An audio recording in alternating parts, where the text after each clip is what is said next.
Welcome back, MVP. Strebo here with you from Mutantville.com. Today I'm going to talk to you about a very, very special movie. A movie that promises us a brave new world and a future where everyone has a Ghostface killer app for their iPhone. So you can make those great phone calls to your buddy in the middle of the night and ask him what his favorite scary movie is. Scream 4 is directed by Wes Craven from a script initially written by Kevin Williamson, though I have learned that there were rewrites from a second writer that was brought in later to replace Kevin Williamson because he apparently had to leave and go back to his work on the Vampire Diaries for I've just come from watching the movie in the theater, and I thought I'd run down my thoughts for you.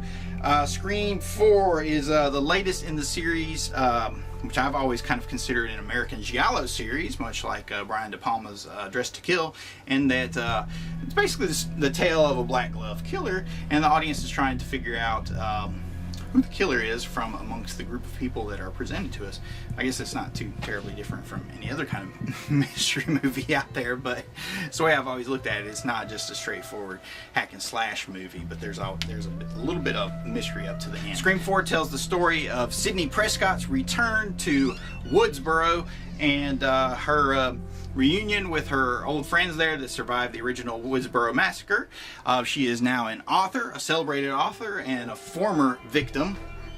Her book is Out of the Darkness, and she is actually ending her book tour at her home. And coincidentally enough, and for the plot at least, this is all occurring on the anniversary of the original Woodsboro murders. A little bit of useless geek trivia: in the original script by Kevin Williamson for the original Scream, originally entitled Scary Movie, Woodsboro was actually based on Greensboro, North Carolina, which is somewhere I actually lived, and I'm very close to there right now, so how creepy is that? But anyway, so of course, as soon as Sidney returns home, the Ghostface murders begin anew. I would love nothing more than to do a spoiler episode right now and talk to you about the beginning of the movie, because I really liked it. I was very impressed by it. You know, it has a little bit of fun with some postmodern and meta elements if you're into that kind of geek crap terminology. But I liked it. I've heard some people say that they didn't. Scream 4, at least Kevin Williamson in any way had the right idea, because what's the number one rule of the drive-in as it pertains to sequels? According to Joe Bob Briggs, make the same movie. It's right. Friday 13th, parts 1, 2, 3, 4, 5, 6. You know, part 5 is the one where they changed it a little bit. People got mad at the time. All the others, keep it in line. People will dig it. Scream 4 is the same basic plot. Ghostface is here. He's killing people. They're trying to figure out who it is. Along the way, you've got some witty hipsters delivering lines of a lot of postmodern, self-referential lines about modern horror. You know, they discuss the Saw movies. Well, not in depth or anything, but we get to see clips of Shaun of the Dead. You know, and there's a little bit of perspective given on modern horror, which is interesting because there has been a 15-year time span in reality, IRL as it's called here, outside of U2 land, since the original Scream movie came out. So there has been, huge overarching trends of horror that one can look back on and kind of see the course of horror, which is something I'm really into. So I really like that, the idea of addressing that in a movie. Now, here is where I probably do Scream 4 a disservice, because I'm probably expecting a little more out of them than they delivered in terms of their postmodern and meta influence. This Scream 4 is not going to have the same kind of influence in terms of creating this postmodern look at horror. I'm stuck on that word postmodern right now, but sorry, it's just the way it's boiling down to. Because Scream has already come. Once you start looking at movies, you can only turn inward so much, because we went from Scream to Scary Movie.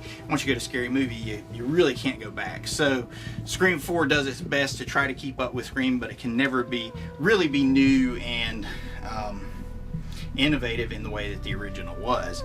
But there's a lot of good things going on with Scream 4. I did enjoy it. I was entertained for the most part throughout. I thought the kills were fun. They were gory. The acting throughout was believable. I liked most of the characters, but there was a shit ton of them. It was actually hard for my old ass to keep up with them.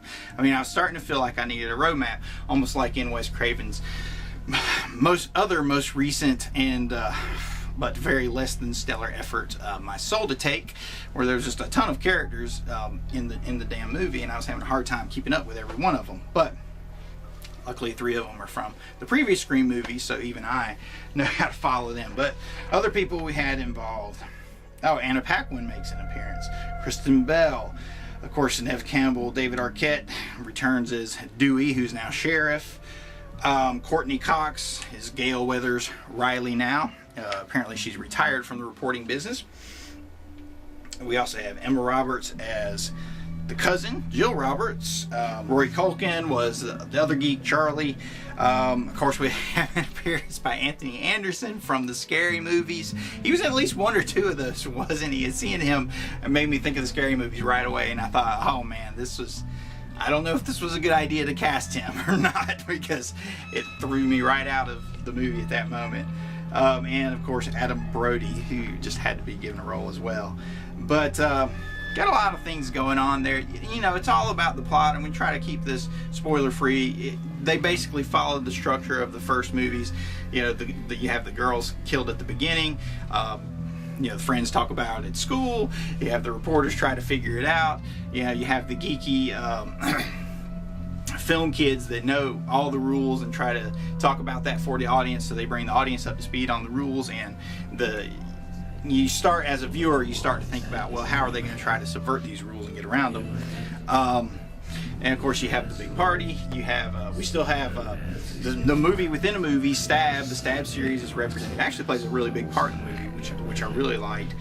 That's no doubt a thread carried over, created by Kevin Williamson from his original drafts before he had to leave the script, and they had to bring in another writer to finish it up. On the whole, I was emotionally invested to a certain extent in the majority of the characters. Of course, you have the original Scream characters where you're already emotionally invested in them, and then you're presented with a lot of other young teens, one of which, Hayden, how do you say her darn name? Hayden Panettiere. You know, I try not to keep up with those people, but I tell you what, she was smoking hot. But the lead girl, Jill Roberts, she was just kind of boring. I don't know, she was kind of bland. But all the other characters, you know, I could feel them, and I could get an idea for what they were and what they were about. So I had fun with it. I was caught up in the movie. If we run down the Strebo slasher stats, let's see, we have gratuitous postmodern meta opening kill sequence to open a Scream movie, of course. Let's see, we've got 15 ghost face calls, multiple throat slashing, stabbings, bodies thrown through windows, frontal lobotomies, multiple shootings, gratuitous garage door usage, defibrillator usage. We've got bedpan foo, as Joe Bob Briggs would say. 50 gallons of blood, $40 million budget. So far, 2 weeks into its release, it's made 41 million worldwide, so it's not a flop, but it's about halfway back to breaking even point. So, there you go. On the Strebo Screamometer, bring up that graphic. Strebo gives Scream 4 a 6 out of 10. 6 out of 10. For all the things I liked the gore, I liked the suspense, I liked the characters. There were a few things I did not like. I thought the script had some problems. There were a lot of shotguns on the mantelpiece that weren't fired, and you know, one of the adages in screenwriting is if you see a shotgun over the mantle, by the end of the movie it has to be fired. I felt like there were some things that were kind of left up in the air. There's an element introduced of the characters recording everything that happens and putting it on the internet, and I don't think that thread line really pays off by the end. I thought the cinematography was murky and dark and ugly through the majority of the movie. There's not a single good looking shot in it. Yeah, that was a pretty big point on my scale. The tone was uneven.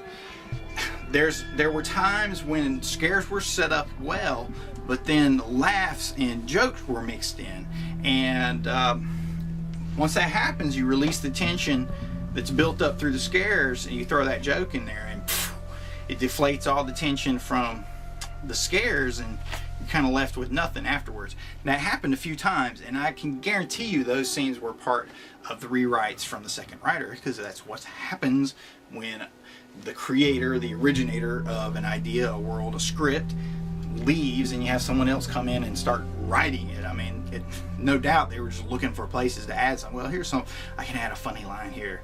Boom. Boom. Wrong, Weinsteins. Should have tried to keep Kevin Williamson around until he finished the script, or at least not begun the movie until you had a final version of the script that you were happy with. So that wouldn't have happened, and you'd have had a better movie. But as it is, 6 out of 10. That's my fair to middling rating. I still recommend it. Definitely, if you're a fan of the Scream series, check it out. You have to see it. I thought it was better than Scream 3. But that's me. Others don't agree. Check out my buddies over at Dead Pit. See what they thought about it. Watch Pizzow's Ponders. He talks about it. Lots of guys around chatting about it. Give you some different ideas. If you're just looking for a fun horror movie to go to on a date, I definitely say check it out.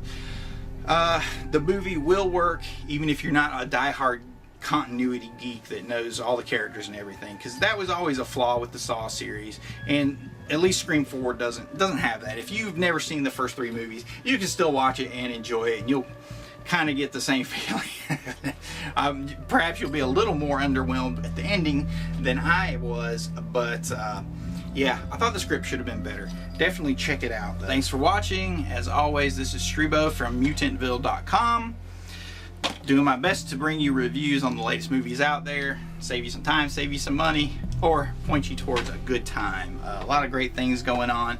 As always, check out the website, MutantVille.com. We'll keep you up to date on everything.